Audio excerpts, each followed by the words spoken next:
Friends, आज के video में हम कुछ इम्पोर्टेंट एक्ट की चर्चा करेंगे जिसमें कि banking regulation act, RBI act and RRB act होगा।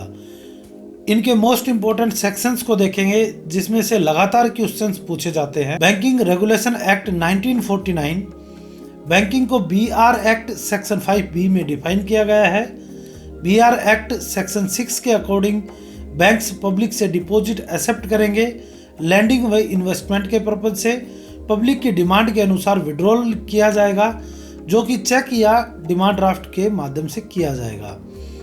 बीआर एक्ट सेक्शन 9 में बैंक्स किसी भी एडिशनल इमूवेबल प्रॉपर्टी को 7 साल से ज़्यादा के लिए होल्ड नहीं कर सकते बशर्ते कि वो उनके ओन यूज़ के लिए ना हो। बैंकिंग रेगुलेशन एक्ट सेक्शन 17 के अनुसार बैंक्स को dividend and bonus share declare करने से पहले 25% ऑफ प्रॉफिट को स्टैट्यूटरी रिजर्व के रूप में रखना है। सेक्शन 19(2) किसी भी बैंकिंग कंपनी द्वारा अन्य कंपनी में शेयर को होल्ड करने की लिमिट रखी गई है जो कि प्लेज, मॉर्गेज या एब्सोल्यूट ओनर के रूप में हो सकती है। लिमिट है कि टोटल अमाउंट कंपनी के 30% of paid up share capital से ज़्यादा ना हो या बैंक के 30% पेड अप कैपिटल और रिजर्व से ज़्यादा ना हो। Banking regulation act section 21 bank अपने शेयर के अगेंस्ट एडवांस नहीं कर सकते। Section 24 SLR statutory liquidity ratio maintenance. Banking regulation act section 26 में बैंक्स को 31 दिसंबर को अनक्लेम्ड डिपॉजिट का स्टेटमेंट आरबीआई को भेजना है।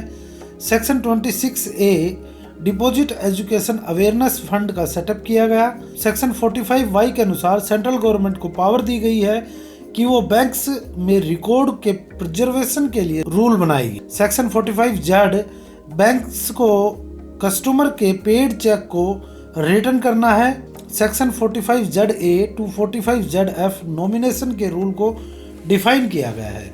सेक्शन 35A में KYC guideline, banking ombudsman, clean note policy और चेक और डीडी की वैलिडिटी जो 3 मंथ के लिए है उसे भी सेक्शन 35A में डिफाइन किया गया है। कस्टमर को किसी भी एक्ट में डिफाइन नहीं किया गया, इसे केवाईसी नॉर्म्स में डिफाइन किया गया है। नेक्स्ट है reserve bank of India act 1934, RBI act come in force 1 April 1935। RBI act section 22 में कहा गया है कि बैंक नोट आरबीआई द्वारा ही जारी किए जाएंगे। सेक्शन 24 ऑफ आरबीआई एक्ट में डेनोमिनेशन को बताया गया है। नोट का डेनोमिनेशन 2 रुपये, 5 रुपये, 10 रुपये, 20 रुपये, 50 रुपये, 100 रुपये, 200 रुपये, 500 रुपये, 1000 रुपये, 5000 रुपये, 10,000 रुपये हो सकता है। Section 31 of RBI act central government व आरबीआई ही एकमात्र ऐसे बिल ऑफ एक्सचेंज या प्रोमिसरी नोट इशू कर सकते हैं जो कि पेएबल टू बियरर होंगे। सेक्शन 24 आरबीआई एक्ट के अनुसार आरबीआई को time to time bank rate को पब्लिश करना है। नेक्स्ट है regional rural bank act 1976। RRB act come in force 26 सितंबर 1975।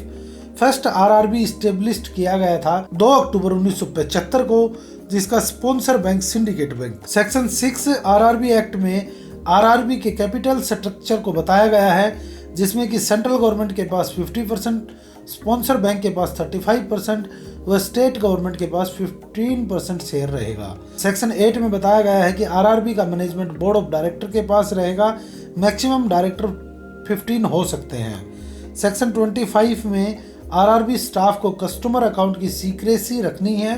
फ्रेंड्स, हमने इस वीडियो में RRB act, RBI act, BR act के सभी इंपॉर्टेंट सेक्शंस को शेयर किया।